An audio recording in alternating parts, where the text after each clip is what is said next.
好，再回到環球大亂線的節目現場，觀眾朋友有沒有想過一個問題？為什麼如今呢，我們買這個石油呢，都是要普遍使用美元來結算？其實這個歸根究底要追溯到1974年，因為當時美國跟沙烏地阿拉伯呢簽署了一個這個你保我安全，我用你美元的這個世紀合約。那麼這套運作了50年的石油美元體系，到了如今2026年啊，它依舊是這個全球經濟的底層規則，但是最近這幾年，我們看到有一個新的挑戰者開始冒出頭來，是誰？就是中國大陸的人民幣。尤其在這一次的中東戰爭發生了很多這個變數之外，包括了沙烏地阿拉伯、伊朗、日本、韓國的石油結算裡面，我們都看到人民幣的出現頻率就像開了外掛一樣，有一個顯著的提升。數據就顯示呢，自從3月份以來呢，這個中東與中國大陸的原油人民幣結算的比例是大幅提升到41%了，也讓人民幣是首次超越了歐元，成為第2大的結算貨幣。那美元一直以來都是霸主，但是因為人民幣往上升，排擠到它的空間，所以它現在也是佔比跌掉了55%以下。這就看到一些警訊了。這套維持半個世紀的美元霸權，會因為這次美國對伊朗一頓胖揍之後呢，導致這個體系出現裂縫嗎？另外就是連日本、韓國這些美國在遠東的堅定盟友，因為買了很多的中東石油，現在受到了限制，都不得不用人民幣來做一些結算，來換取我可以先拿到貨，比我用什麼代幣來付更重要。這是不是顯示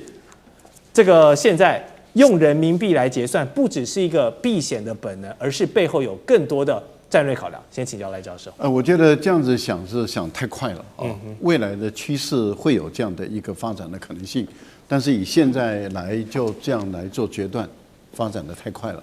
我们來看看美元為什麼會成為世界霸權，它有幾個因素。第一個就是戰後的時候的馬歇爾計劃，對，馬歇爾計劃的歐洲版，後來到亞洲版的時候，那我們看到的美元已經在歐洲跟在亞洲裡面通行了，這是一個很重大的基礎。是。第二個基礎就是戰後美國成為，因為美國是一個唯一沒有飽受戰火蹂躪的國家。對。歐洲跟亞洲都是經過戰火蹂躪，美國沒有，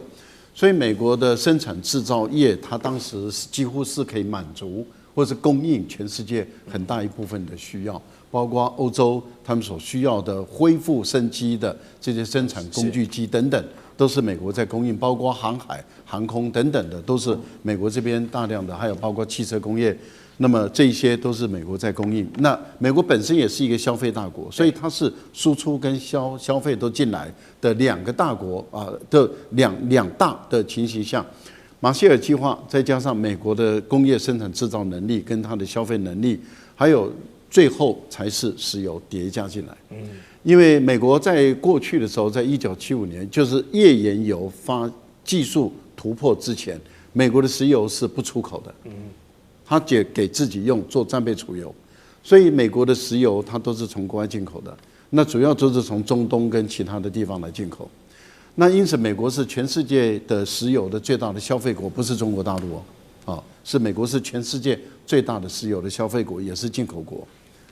那在這個情形下，當美元跟石油掛鈎的時候，美元就因為石油的關係，很快的再加上馬歇爾計劃，再加上美國的製造業跟消費市場，就推上美國的霸權地位了。那你想想看，現在的情形，如果中國大陸要取代美國成為人民幣的霸權的話，中國大陸已經有這麼一個基礎跟能力，但是取代不可能。那是未來的趨勢，而且是漫長的未來。但是它的成長跟佔比越來越高是有可能的，而且已經在發生了。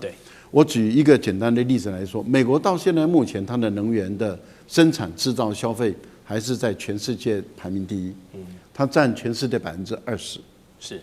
那中東地區所有的國家加起來，也不過就佔20%，而這20%中，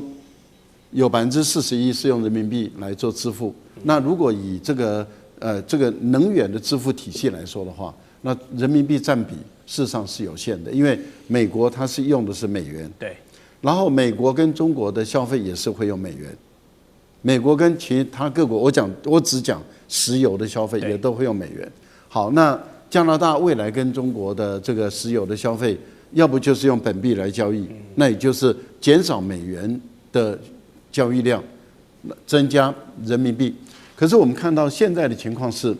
俄羅斯、委內瑞拉跟伊朗，他們跟中國的交易是用本幣來結算，都是能源上。那現在中東地區的國家增加了41%，跟中國是用人民幣來結算。可是這41%裡面，你要扣掉很大一部分，就是伊朗過去就是用人民幣結算。那你這樣子疊加起來，你就會發現說，事實上人民幣的佔比有在增高，但是問題就在於還不到這個美元人民幣霸權的時代。好，謝謝賴教授的分析。確實，因為美國在早期有這個時空背景的情況下，在石油這個能源是搶得了先機。確實，現在人民幣就算崛起了，但是要動搖到它的這個霸主地位呢，還要一段時間。不過我們說，在新能源這個布局，或許人民幣有占得先機的機會。現在有一個新的詞，就是電力人民幣。所以又是油又是電，我們就知道中國在能源的超前部署是做了很多的功夫的。好，它背後的商業邏輯也是非常簡單粗暴，因為大家都知道 AI 就是未來的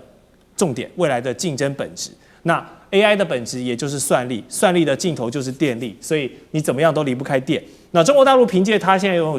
最強的這個基礎設施跟電力系統，它正試圖把能源、世界的這個現實資產，還有區塊鏈來鑄造這個穩定幣，這樣一整條的這個價值鏈串在一起。我說白話就是未來呢，我要跟你買1度電，我可以用一個 token， 就是可能是它發行的一個代幣來做支付，我可以把這個東西量化，然後變成一個可以交易的方式。好，這不是喊我要去美元就只是口號而已，而是也不是說我要發一個幣來這個割韭菜，你要買我的幣你才能買我的電，這背後是有一個非常強大的商業邏輯的，是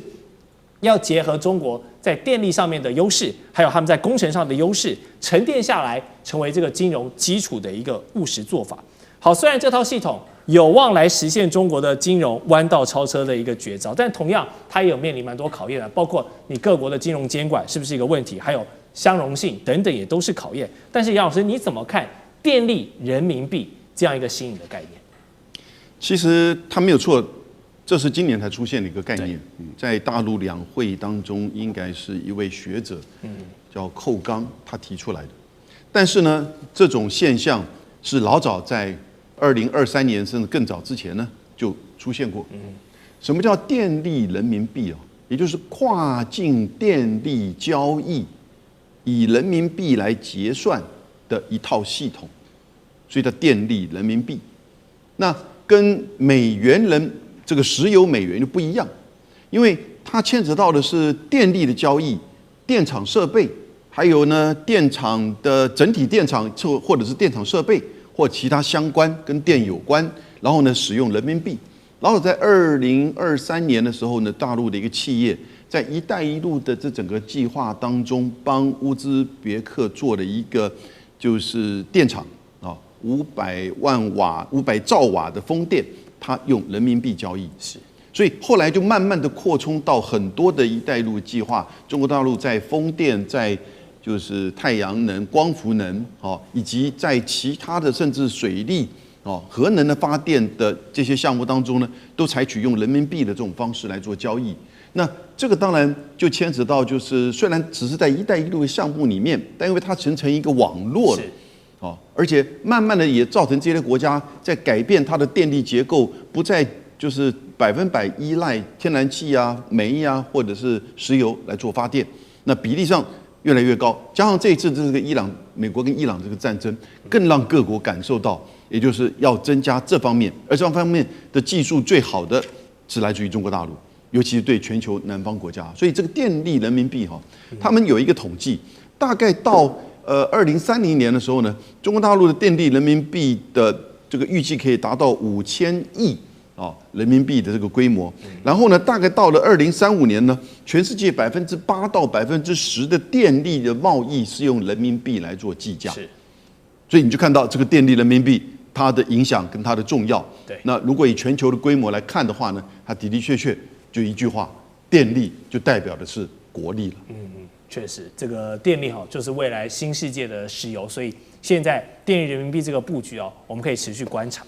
好，美伊這次的2週停火正面發展，我們當然從中有這個中國在施力，也有巴基斯坦在斡旋協調的結果獲得了國際的一片好評，還寫下了一個教科書級別的外交案例。那我們都知道嘛，中巴的關係非常好，有着這個中巴鐵桿的傳統，說他們是鐵桿兄弟這樣的感覺。所以可想而知，巴國許多的建設啦、金融啦、國防啊、軍事啊，都少不了北京在背後撐腰嘛。那現在巴基斯坦他們有一個新的概念也是宣布要利用香港作為這個離岸人民幣中心的優勢，來強化人民幣的結算跟投資啊。這步棋就下得很妙了，因為用人民幣來深化金融，然後綁定雙邊關係的未來發展。所以李將軍，你怎麼來看這套模式？剛剛我們楊老師有提到"一帶一路"，巴基斯坦跟香港做這樣的一個連結，如果真的成功的話，是不是可以未來在"一帶一路"更多的重要節點上也來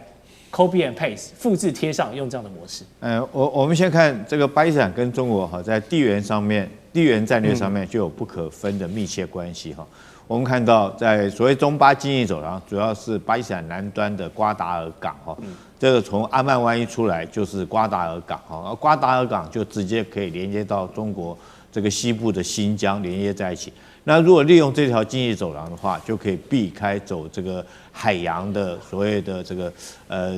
新加坡哈，這馬六甲海峽哈，甚至避開南海。那第一個路線上面比較近嘛，第二個也可以避免掉美國在這方面封鎖或者是切斷。所以在地緣上面，中巴有兩國密不可分的關係。所以之前两國是在軍事上面合作，後來在經濟上面合作，所以中巴經濟走廊哈，主要是這個。那現在更密切的在金融上面哈，可以採取密切合作。那巴基斯坦到目前為止，我們講的中巴經濟走廊目前已經進入到第二階段，也就是說以企業這個發展為重心哈。那為什麼要以企業發展為重心？因為如果說他們這個巴基斯坦在香港啊，這個利用人民幣的這個優勢來講的話，它可以在這邊巴基斯坦可以在這邊發行這個國債哈，發行國債當然有助於新加坡巴基斯坦自己國內的建設。對。那第二個來講的話就企業來講，它可以在這邊這個經營它所謂以人民幣計價的這種相關的金融產品，可以做這種產品，當然也可以用人民幣來作為支付的一個工具哈。所以對這個巴基斯坦來講，爾後的發展是非常重要。那為什麼以巴基斯坦這個以後其他中東各國有可能是 copy 的巴基斯坦這套模式呢？因為我們知道中國現在可以說是能源輸入的一個大國，全世界的能源大概16%到20%哈。中國來講需求量有這麼大，那這些能源大部分都是從中東地區過來的。那中東地區這個把這油賣給中國，那當然如果說用人民幣計價，現在美國已經不是這麼的需要這麼大量的油嘛，那中國反而最需要。所以當中東把這些油賣給中國之後，那中國可以相對的提供中東這些國家有關的電力。電力不是光賣電而已，它可以賣有關於所謂的這種再生能源的這個產品，或者是儲能的設施哈。那當然，你最重要的一件事情是，未來發展 AI 要求的是要綠能的電，那你不能再用石化的電。所以當中國將這些產能提供給中東地區，那中東地區這個用這個人民幣計價的可能性會越來越高。所以我覺得巴基斯坦這一次來講是起了一個示範作用。那之後來講我認為說中東地區各國會比照這種方式，開始用人民幣或者是在香港地區作為一個這種計價的一個中心。是，好，謝謝李將軍的分析。我們下段最後一段節目回來呢，就是要來看美國期中選舉的風向，如今對川普也是越來越不利了。教宗譴責，共和黨人也要跟他切割。那麼究竟川普總統走向距離眾叛親離的處境還剩下多遠？我們待會回來繼續跟三位來賓討論，來聽聽他們的精闢分析。地緣政治、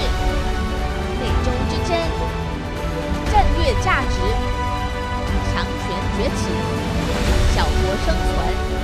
現在與未來洞悉事件走向，掌握世界脈動，全球觀點。